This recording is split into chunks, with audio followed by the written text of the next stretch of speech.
ಸುಲಿಬೆಲೆ ಅವ್ರಿಗೆ ಮಾತಾಡಲಿಕ್ಕೆ ಕರಾವಳಿಯಲ್ಲಿ ಈಗ ಏನಂತಂದ್ರೆ ಒಂದು ಉಪವಾಸನೆ ಇತ್ತು, ಉಪನ್ಯಾಸಕ್ಕೆ ಅಡಚಣೆ ಮಾಡ್ತಾ ಇದ್ದಾರೆ ಪೊಲೀಸರು. ರಾಜಕೀಯವಾಗಿ ಯಾವುದೇ ಕೂಡ ಮಾತಾಡ ಹೋಗಿಲ್ಲ ಅಂತ ಹೇಳಿ, ಮತ್ತೆ ಇತಿಹಾಸ ಹೇಳುವಾಗ ಆಟೋಮೆಟಿಕ್ಲಿ ಹಿಂದಿನ ಯಾವ ಪಕ್ಷ ಇತ್ತು ಅದನ್ನ ಹೇಳಬೇಕಾಗಿತ್ತು. ಹಾಗಿದ್ರೆ ಸೂಲಿಬೆಲೆ ಅವರು ಇತಿಹಾಸದಲ್ಲಿ ಏನಾಗಿದೆ, ಅವರು ಎಲ್ಲ ಬುಕ್ಗಳನ್ನು ರೆಫರೆನ್ಸ್ ಮಾಡಿ ಮತ್ತು ನಮ್ಮ ದೇಶದ ಸಂಸ್ಕೃತಿ ಹಿಂದೆ ಹೆಂಗೆ ಅನ್ಯಾಯ ಆಯಿತು, ಬಂಗಾಲರಿಂದ ಹೆಂಗೆ ಅನ್ಯಾಯ ಆಯಿತು, ಔರಂಗಜೇಬ್ ಏನು ಮಾಡದ, ಇವೆಲ್ಲ ಹೇಳಬೇಕಲ್ಲ.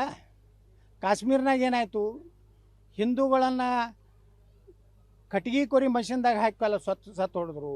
ಕೇರಳದಾಗ ಇವತ್ತು ಏನಾಗ್ತಾಯಿದೆ, ಲವ್ ಜಿಹಾದ್ ಬಗ್ಗೆ ಮಾತಾಡಬೇಕಲ್ಲ. ಹಿಂದೂಗಳು ಜಾಗೃತಿ ಮಾಡೋದು ಅವ್ರ ಕೆಲಸ ಇದೆ, ಅವ್ರು ಮಾಡ್ತಾ ಇದ್ದಾರೆ.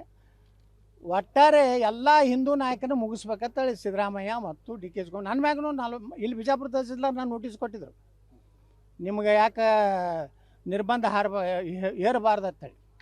58 ಕೇಸ್ ಅದಾವ ಅಂಥೇಳಿ ನಾನು ನೋಟಿಸ್ ಕೊಟ್ಟಿದ್ರು.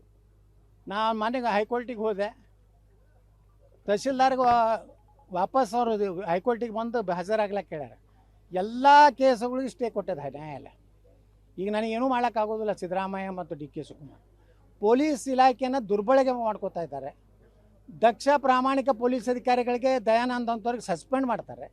ಅತ್ಯಂತ ಭ್ರಷ್ಟರಿಗೆ ಇವರು ಸಹಕಾರ ಮಾಡ್ತಾ ಇದ್ದಾರೆ.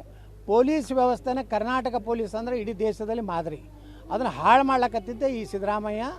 ಅದರಾಗ ಏನು ಬಾಯಿನೇ ತಿಲ್ಲಾರಂತ ಪರಮೇಶ್ವರ ಹೋಮ್ ಮಿನಿಸ್ಟ್ರು, ಪಾಪ ಅವ್ರದ್ದು ರೈನಾ ಕೇಸ್ನಾಗ ಸಿಕ್ಕವರು ರೈನಾ ಆಗ್ಯಾರ, ಮತ್ತೇನು ಮಾಡೋದು.